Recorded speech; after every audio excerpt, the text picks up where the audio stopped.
हैं, कितनी कितनी भर्तियों की उम्मीदें हैं, वो मैं आपको बताऊंगा और कब तक वो भर्तियां आ पाएंगी इस बारे में भी बातें करेंगे। 2 लाख प्लस भर्तियां मैंने लिखी है थंबनेल पर। ये ओवरऑल जितने भी मैंने आपको यहाँ पर लिख करके दिखाए हैं इन सभी जगहों पर हैं। अब ये 2 लाख में से अकेले 1 लाख बिहार में, अकेले 1 लाख भर्तियां बिहार में और बाकी 1 लाख बाकी जगहों पर हैं। तो चलिए मैं यूपी में भी आपको दिखाऊंगा कि क्या संभावनाएं चल रही हैं। फिलहाल हम सारी इन भर्तियों की बात करेंगे। यूपी शिक्षक भर्ती, बिहार शिक्षक, राजस्थान शिक्षक, EMRS, KVS, DSSB में तो नहीं कहूँगा, ये MCD की ज़्यादा क्लियर आई ये बातें।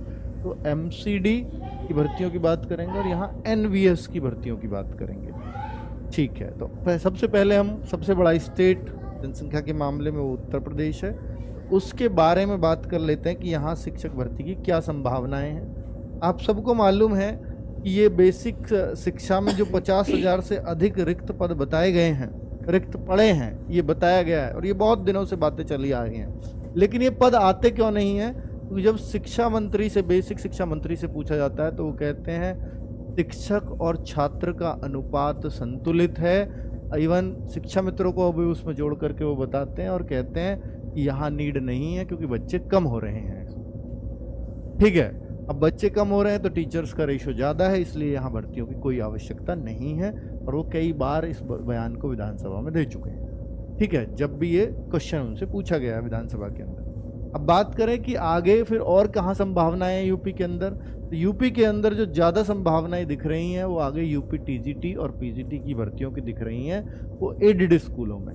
एडेड स्कूल आप समझते हैं, जो मैनेजमेंट के स्कूल, सहायता प्राप्त स्कूल जिनको बोला जाता है, तो वहाँ पर, और प्लस जो GIC में भर्तियाँ हैं, यानी जिनको हम बोलते हैं LT ग्रेड की भर्तियाँ और प्रवक्ता की भर्तियाँ, तो वो वाली भर्तियों को मिलाकर मैं यूपी में देखूँ तो 33-34 हज़ार भर्तियाँ यूपी के में जल्द आने की संभावनाएं हैं।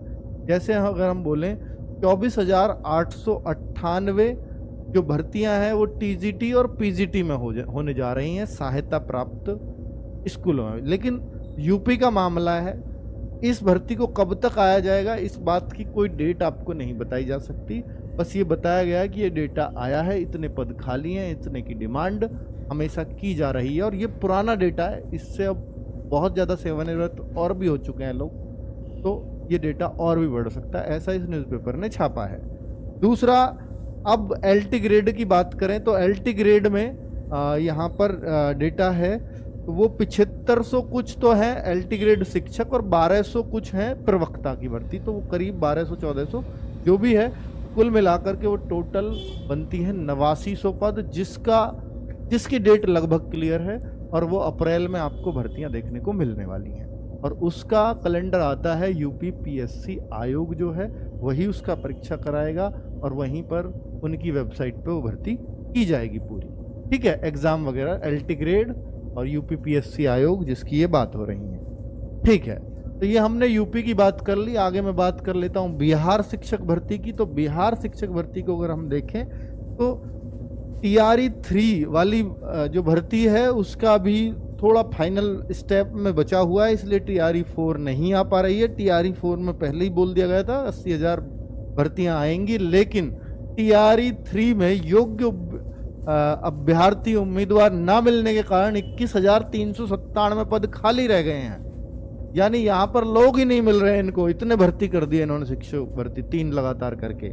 और ये चौथी भर्ती आ रही है 80,000 की, उसमें ये पद जुड़ेंगे, शामिल होंगे, ऐसा इन्होंने बोल दिया है। 80,000 वो प्लस 21,397 ये कुल मिलाकर 1 लाख प्लस पदों पर भर्ती TRE 4 में आ सकती है।